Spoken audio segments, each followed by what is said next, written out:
Tiffin చేసుకుందాం అనుకుంటా కానీ నైట్ అన్నం బాగానే ఉంది, మళ్ళీ అనవసరంగా వేస్ట్ అయిపోతుంది కదా అని చెప్పేసి వేసేసుకున్నాం. ఇది ఆల్ మిక్స్ పప్పు, ఇందులో ఆల్మోస్ట్ ఒక 5 టైప్స్ ఆఫ్ పప్పు ఉంది. అండ్ మామిడికాయ పచ్చడి, మామిడికాయ లేదు జస్ట్ ఆ ఊర్పు ఉంటుంది కదా అది ఉండే, అది వేసుకున్నా. ఇంకా ఈరోజు ఆఫీస్కి వెళ్తానో లేదో అర్థం కావట్లేదు నాకు.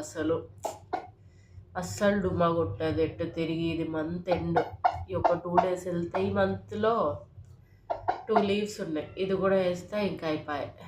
అది 15,000 అట్టే పోతాయి. ఇంకా బాగా వేస్తుంది నాకైతే అసలు ఈరోజు. ఉంటారు ఉంటే ఇట్లా ఇది పరిస్థితి. ఎవరు ఉండరు, చేసి పెట్టే వాళ్ళు ఉండరు, అడిగే వాళ్ళు ఉండరు, ఏది ఉండదు.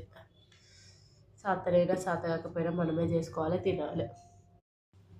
యాక్చువల్లీ టేస్ట్ బాగుంది, వేడిగా ఉన్నప్పుడు చాలా బాగుండే, అప్పుడు ఉట్టిగానే తినేసినాం. ఇప్పుడు పచ్చడితో కలుపుకున్న భలే ఉంది, బాగుంది. అంటే ఈజీ రెసిపీస్ ఇవి. ఎవరైతే బ్యాచిలర్స్ ఉంటారో వాళ్ళకి రైస్ పెట్టుకోవాలా, కర్రీ చేసుకోవాలా సపరేట్ అంటే ఇలా చేసేసుకోవచ్చు. ఎవరికైనా రెసిపీ కావాలంటే కూడా చెప్పండి, నేను ఫుల్ వీడియో పెడతా. చాలా సింపుల్గా ఉంటుంది, టేస్టీగా ఉంటుంది.